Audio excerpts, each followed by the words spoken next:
ऊंचे पापुआ प्रांत में इंडोनेशिया में एक पहाड़ है जो एक सीक्रेट छुपाए हुए है।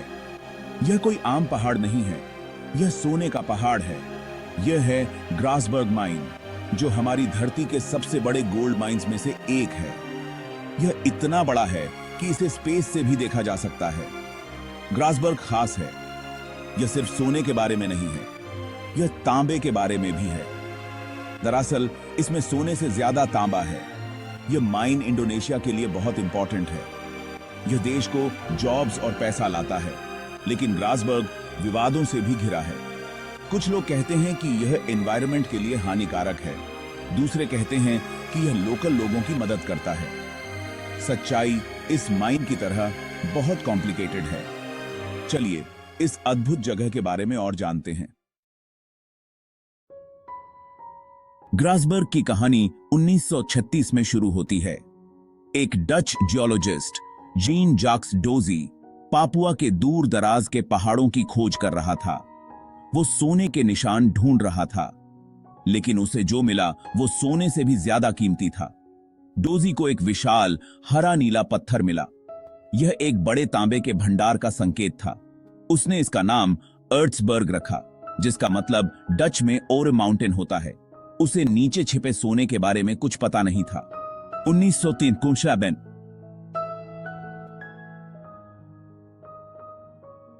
60 के दशक में फ्रीपोर्ट मैकमोरान नाम की एक कंपनी अर्ट्सबर्ग की खोज करने आई। उन्होंने तांबे का खनन शुरू किया और फिर उन्हें सोना मिला। सच में उन्हें तांबे के पास ही एक विशाल सोने का भंडार मिला। इस खोज ने सब कुछ बदल दिया। यह शुरुआत थी ग्रासबर्ग की, जिसे हम आज जानते हैं। लेकिन इस खोज ने फ्रीपोर्ट मैकमोरान, इंडोनेशियाई सरकार और लोकल पापुआन लोगों के बीच एक लंबे और जटिल रिश्ते की भी शुरुआत की। कल्पना करो कि आप एक पहाड़ में खुदाई कर रहे हैं। बस एक छोटा सा गड्ढा नहीं, बल्कि एक बहुत बड़ा गड्ढा, मीलों चौड़ा। ग्रासबर्ग कुछ ऐसा ही दिखता है। यह एक बहुत बड़ा ओपन पिट माइन है, दुनिया के सबसे बड़े माइंस में से एक। यहां खनन करना आसान नहीं है। पहले वो विस्फोटकों से चट्टानों को तोड़ते हैं, फिर विशाल ट्रक उस मलबे को ले जाते हैं। मलबा एक मिल में जाता है, वहां इसे एक बारीक पाउडर में पीसा जाता है। इस पाउडर को फिर सोने और तांबे को अलग करने के लिए प्रोसेस्ड किया जाता है। इसमें बहुत सारा पानी और केमिकल्स का इस्तेमाल होता है। आखिर में क्या बनता है? चमकदार सोने की ईंटें और तांबे की प्लेटें। ग्रासबर्ग में खनन 24 घंटे चलता रहता है। हजारों लोग यहां काम करते हैं, शक्तिशाली मशीनों और आधुनिक तकनीक का उपयोग करते हुए। यह एक खतरनाक काम है, लेकिन यह बहुत से लोगों के लिए कमाई का जरिया भी है। ग्रासबर्ग बहुत बड़ी चीज है, सिर्फ इंडोनेशिया के लिए ही नहीं, बल्कि पूरी दुनिया के लिए। यह बहुत ज्यादा मात्रा में सोना पैदा करता है। हम टनों सोने की बात कर रहे हैं हर साल। यह बहुत सारा तांबा भी पैदा करता है। यह सोना और तांबा गहनों और इलेक्ट्रॉनिक्स से लेकर इमारतों और कारों तक हर चीज में इस्तेमाल होता है। तो एक तरह से ग्रासबर्ग हम सबकी जिंदगी को प्रभावित करता है, लेकिन इस प्रभाव की एक कीमत भी है। इस माइन की एनवायरनमेंट और समाज पर इसके प्रभावों के लिए आलोचना हुई है। पोल्यूशन, जंगलों की कटाई और लोकल लोगों के विस्थापन की चिंताएं रही हैं। इंडोनेशियाई सरकार और फ्रीपोर्ट मैकमोरान का कहना है कि यह माइन उस क्षेत्र को आर्थिक लाभ पहुंचाती है, जॉब्स देती है और विकास में मदद करती है। हालांकि ग्रासबर्ग की असली कीमत क्या है, इस पर बहस जारी है। Section 5 The Price of Progress Environmental and Social Impacts खनन। खासकर ग्रासबर्ग जितने बड़े स्तर पर एनवायरनमेंट पर बहुत ज्यादा असर डाल सकता है। इस प्रक्रिया में बहुत सारा वेस्ट रॉक और टेलिंग्स निकलते हैं, जो अगर सही तरीके से मैनेज न किए जाएं तो पानी के स्रोतों को दूषित कर सकते हैं। एक्सट्रैक्शन प्रोसेस में केमिकल्स का इस्तेमाल एक और चिंता का विषय है।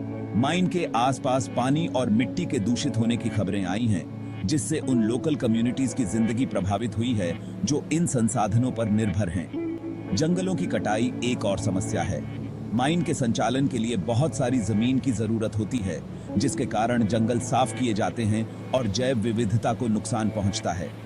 इससे क्षेत्र के नाजुक इकोसिस्टम पर पड़ने वाले प्रभाव को लेकर चिंताएं बढ़ गई हैं। इंडोनेशियाई सरकार और फ्रीपोर्ट मैकमोरन ने इन एनवायरमेंटल कंसर्न्स को दूर करने के लिए कई कदम उठाए हैं, जिनमें एनवायरमेंटल मैनेजमेंट प्लान्स को लागू करना और बचाव के उपायों में निवेश करना शामिल है। हालांकि चुनौतियां अभी भी हैं और ग्रासबर्ग के लॉन्ग टर्म एनवायरमेंटल इंपैक्ट पर अभी भी बहस जारी है। ग्रासबर्ग माइन इंडोनेशिया के पापुआ प्रांत में स्थित है, जहां सदियों से इंडिजिनस कम्युनिटीज रहती आई हैं। इस माइन की मौजूदगी का उनकी जिंदगी पर गहरा प्रभाव पड़ा है, सकारात्मक और नकारात्मक दोनों तरह से। एक तरफ इस माइन ने इस क्षेत्र में जॉब्स और आर्थिक अवसर लाए हैं। इसने इंफ्रास्ट्रक्चर डेवलपमेंट में भी योगदान दिया है, जैसे सड़कों और स्कूलों का निर्माण। हालांकि सभी को समान रूप से लाभ नहीं हुआ है। माइन में काम की तलाश में आने वाले प्रवासियों की आमद के कारण सामाजिक तनाव और संसाधनों के लिए प्रतिस्पर्धा बढ़ गई है। इंडिजिनस कम्युनिटीज को उनकी पारंपरिक जमीनों से विस्थापित किए जाने को लेकर भी चिंताएं हैं। माइन, सरकार और लोकल कम्युनिटीज के बीच संबंध जटिल बना हुआ है। इंडिजिनस लोगों की चिंताओं को दूर करना और यह सुनिश्चित करना कि उनके अधिकारों की रक्षा हो, ग्रासबर्ग माइन के सस्टेनेबल फ्यूचर के लिए बहुत जरूरी है।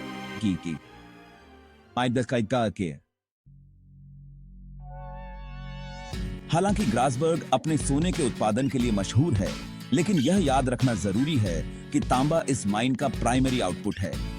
वास्तव में ग्रासबर्ग दुनिया की सबसे बड़ी कॉपर माइंस में से एक है। जैसे जैसे दुनिया रिन्यूएबल एनर्जी और इलेक्ट्रिक व्हीकल्स की ओर बढ़ती रही है, तांबे की मांग बढ़ने की उम्मीद है।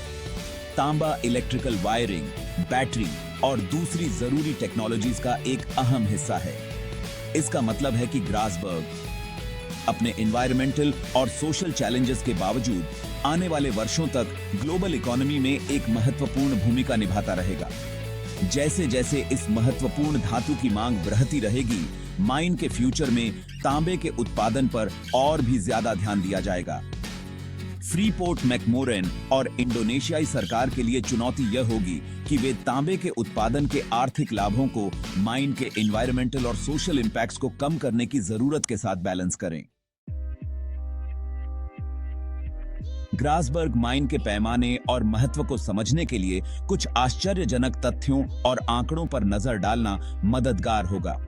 खोज 1936 एर्ट्सबर्ग, 1957 ग्रासबर्ग, स्थान पापुआ प्रांत, इंडोनेशिया, मालिक फ्रीपोर्ट मैकमोरन, बहुमत शेयरधारक इंडोनेशियाई सरकार, माइन का प्रकार ओपन पिट, गहराई 1000 मीटर 3280 फीट से भी ज्यादा गहरा, क्षेत्रफल लगभग 24 वर्ग किलोमीटर 9.3 वर्ग मील के क्षेत्र में फैला हुआ है।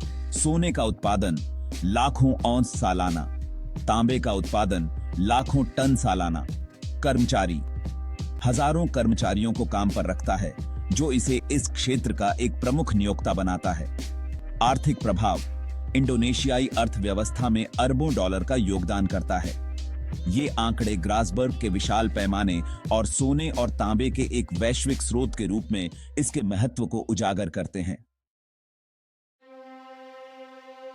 ग्रासबर्ग माइने मानव सरलता और कीमती धातुओं के लिए हमारी कभी न खत्म होने वाली भूख का प्रमाण है।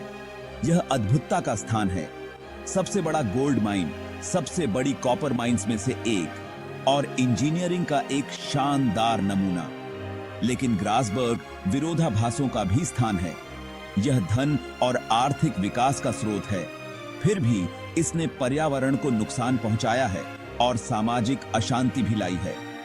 यह प्रगति और आधुनिकता का प्रतीक है, फिर भी यह एक लंबे और जटिल इतिहास की छाया में खड़ा है। ग्रासबर्ग का फ्यूचर अनिश्चित बना हुआ है। जैसे जैसे दुनिया क्लाइमेट चेंज और जिम्मेदारी से खनन करने की आवश्यकता से जूझ रही है, फ्रीपोर्ट मैकमोरन और इंडोनेशियाई सरकार पर इस माइन को सस्टेनेबली तरीके से चलाने का दबाव बढ़ता जाएगा। एक बात तो तय है, सोने के पहाड़ ग्रासबर्ग की कहानी अभी खत्म नहीं हुई है।